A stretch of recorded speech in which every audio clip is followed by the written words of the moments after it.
Igitondo cyiza kuri mwese mudukunda cyane mudukurikira umunsi ku munsi kuri Rwanda Pass News mwebwe mwamaje gukora subscribe big up kabisa mwamura abantu mukomeye cyane uyu munsi rero twabagejejeho amakuru meza twasesenguye amakuru yizewe y'uburyo ububiko bw'ibisasu by'Ibujumbura bwaturitse.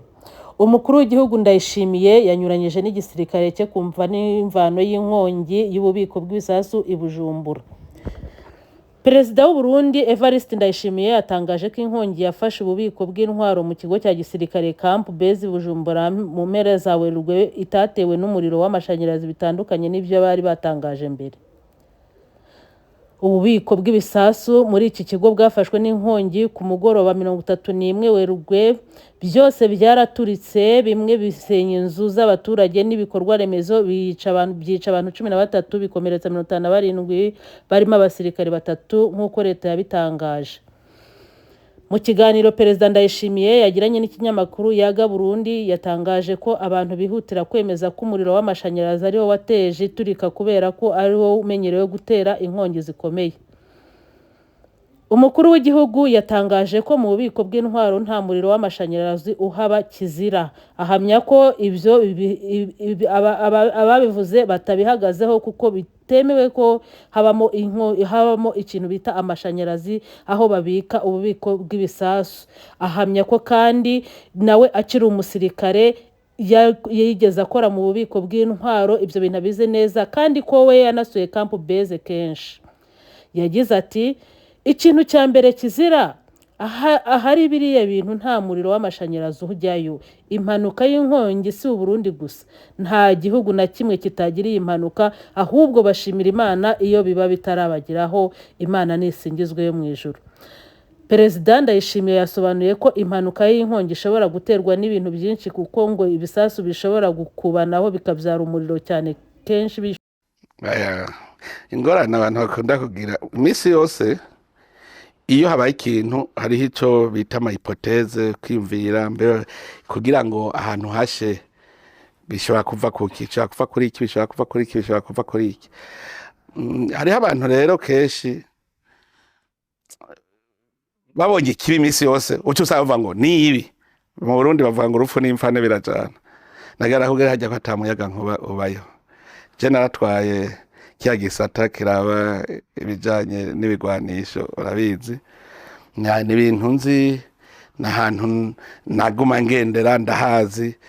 Ikintu cya mbere kizira ahari mwene bijya nta muyaga nkubuja mugabo isanganya ryo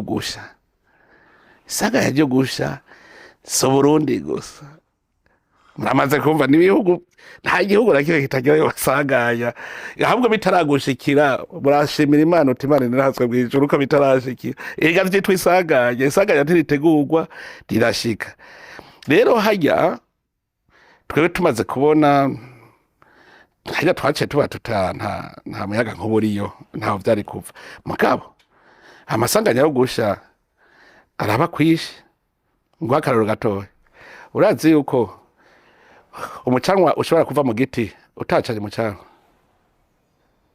ku giti gutya bagira iki si frotema ugize gutya frota umuhini ku wundi muhini wisuka umucanwa ntuza ikibaho cumye none byasubirwanisha byo kandi bifise ibintu bisha n'ingoga nuvuga ubushuhe ahantu hashushe cyane birashoboka ukazibona nka kimwe kiraturitse kubera ubwo bushuhe gituritse yacaye turitse ibindi ibyo birashoboka. Hajya rero iyo bibaye twebwe icyo dukora duca rutangura amatohoza neza yimbitse. Amatohoza uyatanguye umunsi ntobo yahejeje uragira buke buke urabaza bari bahari twebwe tubaza buke buke. Umunyamakuru rero hano yakomeje amuhata ibibazo abaza Perezida w'u Burundi Evariste Ndayishimiye ku bijyanye n'umubano w'u Rwanda n'u Burundi. Aranamubaza ati se ushobora kuba wajya mu Rwanda? Ubwo rero Ndayishimiye nawe adaciye ku ruhande hari icyo yamushubije. Mu muryango w'ibihugu vya Afrika harimwo u Rwanda, none nk'ubu ejo canke hirya y'ejo urashobora gusimbira i Kigali? Nk'ubu habaye ikintu gishobora gutuma bavuga bati uwuserukira Afrika niwe azogenda nta ngorane.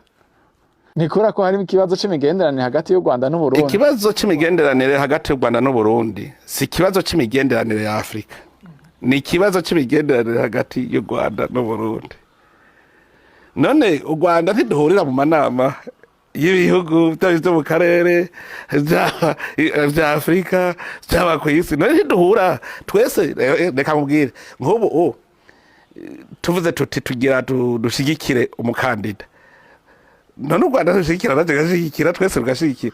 Nuvuga hari ibibazo tudashobora kujana mu bindi bihugu, kandi hari yindi ngendo ijya bavuga ngo mu nyankire ijya n'ingendo mbi. U Rwanda rurakundana n'ibihugu bikundana n'u Burundi, u Burundi burakundana n'ibihugu bikundana n'u Rwanda, kandi n'u Rwanda ntitwankana, abanyarwanda n'abarundi ntibangana. Hariho abantu baba bafise politike idahuza na politike y'ikindi gihugu. Nk'ubu bahora bavuga ngo urubibe ngo rw'Uburundi n'u Rwanda birurugaye.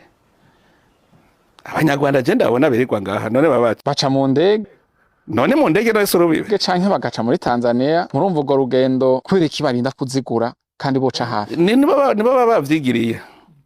Mu ndege urabona umuntu yoruka indege umubona, uramuharura neza n'amano ukayaharura, ukabona ko adashobora gukora n'ikibi.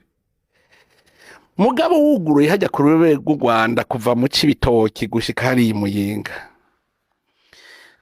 umenya yinjirira amaja ko hose huguruye. Nico gituma hajya ucuhugara ugacuvuga uti ingo uce aho tuvyumvikana ko. Urumva u Rwanda ntituvyumvikana ko ivyerekeye abagizi ba nabi baza gutera u Burundi, nuvuga u Rwanda rurabugururira bo bakaza gutera u Burundi. Muga nta Burundi burigira bwugururira umuntu aja gutera u Rwanda. Ariko inzego zo kwivuna abansi zirahari zo gucunga imbibe, hama uruja n'uruza rukabandanya.